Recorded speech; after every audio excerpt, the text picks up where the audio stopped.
The morning sunlight slid across my apartment's glass walls like it was trying to warm a part of me I stopped offering to anyone years ago. I stood in front of the floor-length window, smoothing the cuff of my ivory silk blouse, feeling the cool fabric settle against my skin. It was the kind of day that looked peaceful from the outside, and yet my chest felt tight, as if old memories were testing the locks I'd placed on them.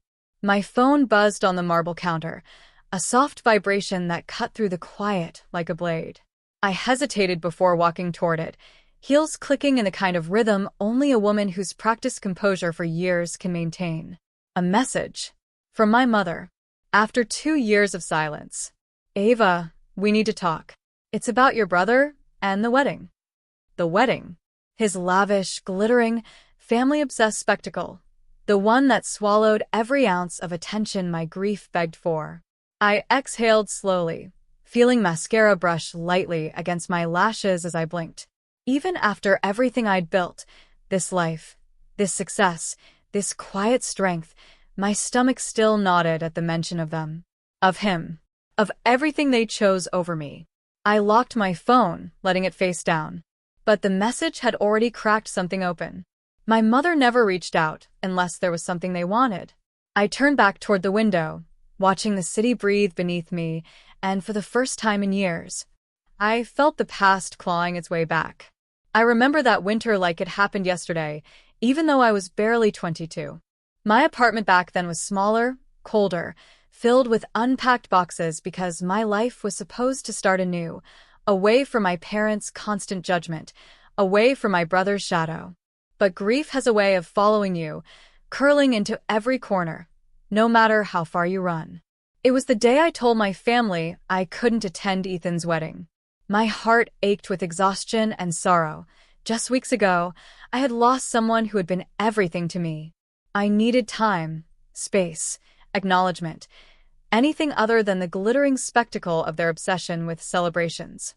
But when I walked into the living room, hoping for even a flicker of understanding, I was met with judgment instead. My mother's eyes were sharp, slicing through me as if I were a stranger in my own home. You can't miss this, Ava. It's Ethan's big day. Family comes first, she said, her voice cold, rehearsed. I felt a lump form in my throat, my hands trembling so violently I almost dropped the sympathy card I'd brought for my own grief. I can't. I need a moment. Please understand. My father's sigh was heavier than disappointment. It was dismissal. You're being dramatic. Life doesn't stop for feelings. I wanted to shout, to collapse, to disappear. But then I felt a gentle squeeze on my shoulder. It was Grandma Ruth, her hands always warm, even when the world around her burned cold. Your grief is yours, Ava. It is real. Don't let them tell you otherwise. One day, they'll see you, but until then, protect your heart. Her words became a lifeline. I held on to them as I made the hardest decision of my young life, to walk away, to step out of their shadow, out of their expectations, and forge my own path, even if it meant standing alone. That day, I packed a small bag, clutched Grandma Ruth's locket close to my chest, and walked out the door with tears I refused to let anyone see. For the first time, I chose myself. And in that choice, I planted the seeds of the life they never imagined I could build. Leaving my old life behind wasn't glamorous. My first apartment was a tiny studio in a part of the city that smelled of wet asphalt and forgotten dreams. I learned quickly that success demanded everything: time, energy, and an unshakable belief in yourself when no one else would. Grandma Ruth's locket rested against my chest every morning, a silent reminder that grief could be transformed into strength. I threw myself into work, first as a freelance designer, then as a consultant for small businesses that had no budget but limitless potential. Nights were the hardest, the city quiet except for the hum of my laptop and the occasional siren outside. I remember sitting on the floor, sketch pads scattered like leaves around me, asking myself if all this struggle would ever pay off. And then came Mr. Harrison, a seasoned entrepreneur with gray-streaked hair and a reputation for spotting talent. He noticed me at a local networking event. Most people glanced past me, too distracted by flashy portfolios or loud confidence. But he saw the care in my work, the meticulous details, the way I told stories through design. "You've got something rare, Ava," he told me, leaning on the balcony rail, overlooking the twinkling skyline. "Keep at it, and one day people will remember your name." His mentorship became a turning point. He challenged me, pushed me, sometimes scolded me when I doubted myself.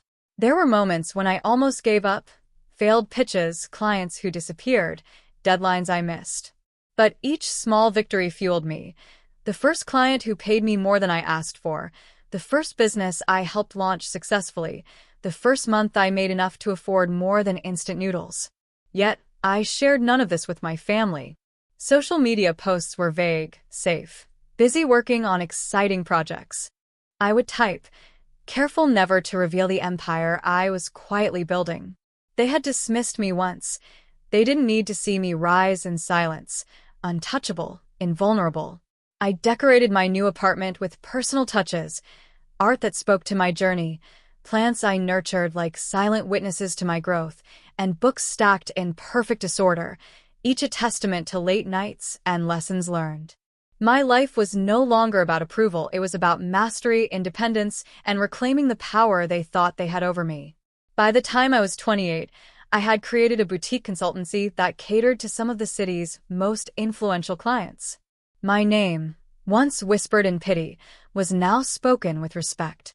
Every email I sent, every deal I closed, every late-night design session carried the weight of years spent building, failing, and rising again.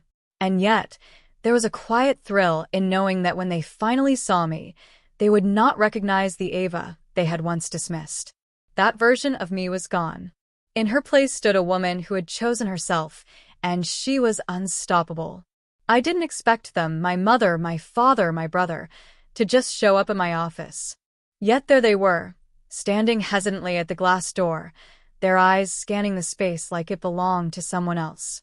The sunlight bounced off the polished floors, illuminating the artwork I had collected over the years, abstract pieces that reminded me of nights I cried alone, landscapes that whispered hope, and portraits of women who had endured and thrived. I leaned back in my leather chair, fingers steepled, letting them take it all in. My office smelled faintly of mahogany and fresh coffee, a combination I'd grown to love. Outside, the city pulsed with life, unaware of the tension within these walls. "Mom, Dad." "Ethan," I said finally, my voice calm but measured, the kind that commands attention without raising volume. "You're here. Welcome." They froze, and I could see the flicker of disbelief in their eyes. My mother's mouth opened, closed, and opened again as if she had rehearsed 1,000 questions, but none would pass her lips. My father's posture stiffened, a flicker of shame crossing his face. Ethan, my younger brother, looked small, and that smallness, after years of being overshadowed by his own celebrations, made me almost smile. "You've changed," my mother whispered. Her voice trembled, unaccustomed to seeing me like this. "Yes," I replied. "And so has my life." I stood and gestured around the office. "This is my world. Every client you see on these plaques, every deal, every project, it all started from scratch, from nothing but late nights, cold coffee, and a refusal to let grief define me." I walked to the wall and pulled a sleek frame from a hidden shelf. Inside was a document, my business incorporation papers, listing me as the sole owner of a consultancy valued in the millions. "This," I said, letting the weight of the words settle, "is the paper that changed everything. This is my proof that I didn't just survive. I built. I thrived. And I did it without anyone here thinking I could." Their faces were a mixture of awe, guilt, and shock. My father's lips pressed into a thin line. My mother's hand flew to her chest. Ethan's jaw dropped slightly, and I could see the wheels turning in his mind, realizing for the first time that the sister he dismissed, the grief he ignored, had grown into something formidable. You own all this?" my mother asked, disbelief in every syllable. "Yes," I said. "Every bit of it. Every late night, every missed meal, every doubt. It's mine." and it was all mine the moment I decided to put myself first. The room was silent for a long beat. I let the silence stretch, giving them space to digest, to absorb, to feel the weight of the years they had ignored me. And when I finally spoke again, it wasn't anger that laced my tone. It was clarity. I didn't just survive my grief. I rose above it. And now you're here, finally seeing me. I hope it's the first step in seeing yourselves too. The reality hit them slowly, painfully. They had chosen the lavish wedding, the spectacle, the surface over the substance of my pain. But now, staring into my eyes, the realization dawned. The sister they had dismissed had outgrown the shadows they cast. I leaned back in my chair, calm, unwavering, letting the truth sink in. The silence in the room stretched for a moment, but I didn't rush to fill it. I let them feel the weight of my presence, the full realization that the Ava they once dismissed had become untouchable, independent, and unshakably strong. This was my moment, not for revenge, but for control. For clarity. For justice with compassion. I'm going to be honest. I began, my voice steady measured. I don't want to punish any of you, but I will not pretend that the past doesn't matter. You made choices that hurt me, choices that disregarded my grief for the sake of spectacle. And while I have grown beyond that pain, I will not allow history to repeat itself. My mother's eyes glistened. My father's jaw clenched. Ethan shifted uneasily.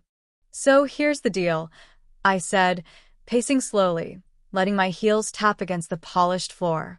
If any of you want to be part of my life moving forward, there are conditions. They aren't arbitrary. They're about growth, accountability, and respect. I met my mother's gaze first. Mom, you must learn to acknowledge the feelings of those around you. To listen without judgment. You cannot demand love or attention. You have to earn it through care and presence. And you need to step away from your obsession with appearances. True connection is built in quiet moments, not glittering ceremonies. I turned to my father. Dad, stop treating emotions like inconvenience. Learn to see the impact of your words and in action. Pursue something meaningful beyond work or reputation. Be a father who supports, not one who dictates. Ethan's shoulders tensed. And you, he asked, voice small. I knelt slightly to meet his eyes. You need to grow into someone who can recognize your sister's strength and respect it, not compete with it. Stop expecting my validation and focus on becoming the best version of yourself. You have the potential to surprise yourself, but it requires honesty, humility, and hard work.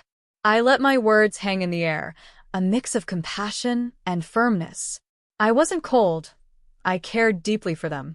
But I would not bend to the old patterns that once silenced me. I was done being invisible. Then, I leaned back in my chair, the locket Grandma Ruth had given me catching the light. If you choose to embrace these conditions, I said, voice gentle yet unwavering, you may rebuild a relationship with me. If not, that's your choice. I am done compromising my growth or my peace for the sake of guilt or obligation. My family shifted uncomfortably. Some nods, some silent tears, some hesitant glances. And in that moment, I realized the true power of my rise. It wasn't in money or titles or this office. It was in choosing the terms of my life, deciding what I would allow, and finally showing them that love and respect are earned, not demanded. For the first time, I felt the full circle of my journey. Grief transformed into empowerment, pain channeled into clarity, and independence secured with boundaries. Weeks passed after the confrontation, and the change in my family was subtle at first. My mother started calling me, not to criticize or demand, but to genuinely ask how I was, what I needed, and even to share moments she had learned to appreciate quietly. My father, too, began taking small steps, listening before responding, checking in on projects I was passionate about, and slowly letting go of the rigid expectations that had once defined him. Ethan was the most surprising. He still stumbled occasionally, old habits surfacing, but when he celebrated my wins, it was without jealousy. When he asked for guidance, it was with humility. He was learning, slowly, that respect could not be assumed. It had to be earned, just as I had learned it myself. I often touched the locket Grandma Ruth had given me years ago. It was no longer just a symbol of grief. It had become a talisman of resilience, a reminder that the smallest acts of courage can ripple into monumental change. That locket had seen me through sleepless nights, self-doubt, and every lonely choice I had made to pursue my own life. Now, it reminded me of how far I had come, not just in wealth or status, but in strength, clarity, and self-respect. Sitting by the window of my office one evening, I watched the city breathe beneath me. I felt the echoes of my younger self, the Ava who had cried alone in a cold apartment, the one who longed for understanding that never came. And I smiled, quietly, because that girl would recognize me now. She would see a woman who had not only survived grief, but had transformed it into power, independence, and grace. I thought about the wedding I had missed, the spectacle my family had chosen over my pain. And I realized it didn't matter anymore. I had chosen myself, and in doing so, I had created a life they couldn't ignore, a presence they couldn't dismiss, and a story I owned completely. I exhaled, letting the tension leave my shoulders, and whispered to myself, the city lights reflecting in my eyes, I survived. I rose. And no one, not grief, not neglect, not even them, will ever define me again. For the first time in years, I felt whole. Free. Unstoppable.